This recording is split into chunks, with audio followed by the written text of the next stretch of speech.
Hello, my name is Verity Paz and I've been working in fertility for the last 15 years. I'm a fertility coach, reflexologist and clinical hypnotherapist, and in that 15-year period I have helped hundreds of couples in and around the UK to conceive.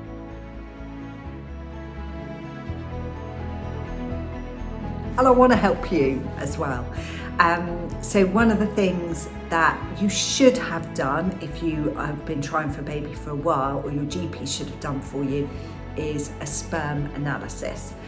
And I find that most people have a sperm test but don't really understand or know what they're being tested for and what the numbers mean.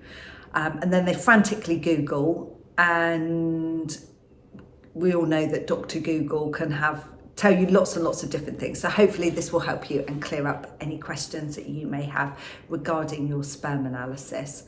So when you go to the GP and you've been trying for more than a year, you should be offered a sperm test. And if you're not offered it, then ask for it, because under the NICE guidelines, you should have a sperm test. Any kind of excuses like, oh, you're too old or you've got one child already, not acceptable. Sperm test. So when you have your sperm test, they will ask you to ideally go to the hospital and do it there, or it's something that can be done from home. It needs to be kept at body temperature and given to the hospital very, very quickly after a sample has been produced.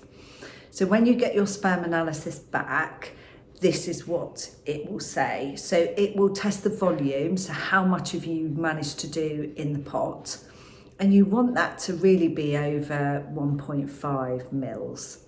So anything under that sperm would be compromised. They're also testing for the pH of the sperm. So if the pH is too high, so anything over kind of 8, then potentially that could be an infection in the sperm, and your GP probably won't know or understand that. So have a look at the pH result of your sperm analysis. They're testing for the count of the sperm, so how many millions are in that sample. So ideally, you want your sperm count, to be over 30 to 40 million, if possible. So anything under that would also be a red flag.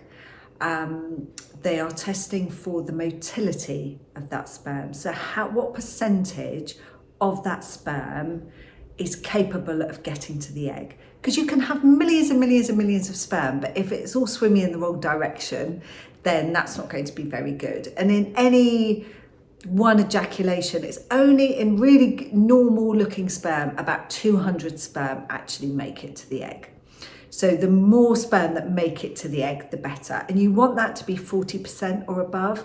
Anything below that, again, would normally be poo-pooed by a GP or a fertility care. Oh, don't worry, motility's a little low, we don't need to worry about that. When actually we do need to worry about it, and we need to look into why the motility is low. So you want nice progressive motility, so the amount of sperm that can manage to get to that egg. And they will also test, sometimes this is called morphology and sometimes it's called normal forms. Recently I've seen it more as normal forms, but you may see it as morphology as well.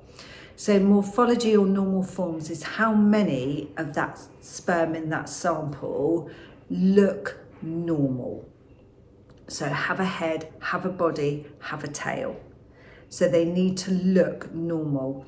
Now this may surprise you, but most men have a morphology or normal forms rate about 4 or 5%. That is normal, which means that 96% of the sperm does not look normal. So if you think only 200 can get to the egg, and out of that 200, only 5% potentially look normal. So have a head, have a body, have a tail, okay?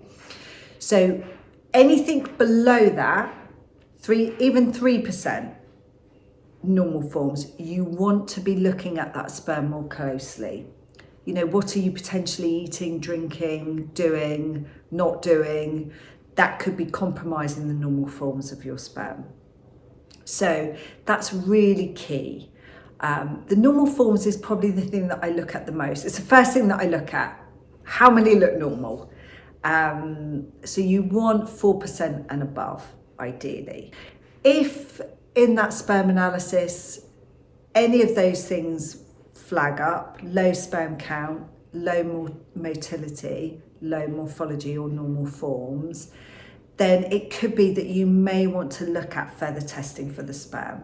Now, this can be really expensive, and there's lots of tests that you can have. Microbiome tests, oxidative stress tests, DNA fragmentation tests.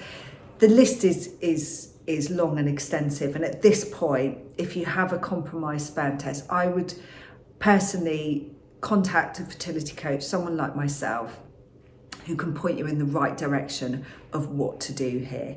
Because just go on some supplements and, you know, carry on life as you are isn't generally the best way to tackle a compromised sperm test.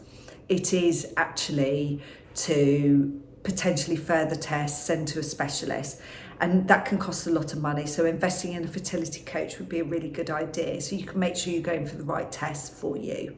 But hopefully that explains your sperm test, what it means and what you need to do if it is at all compromised.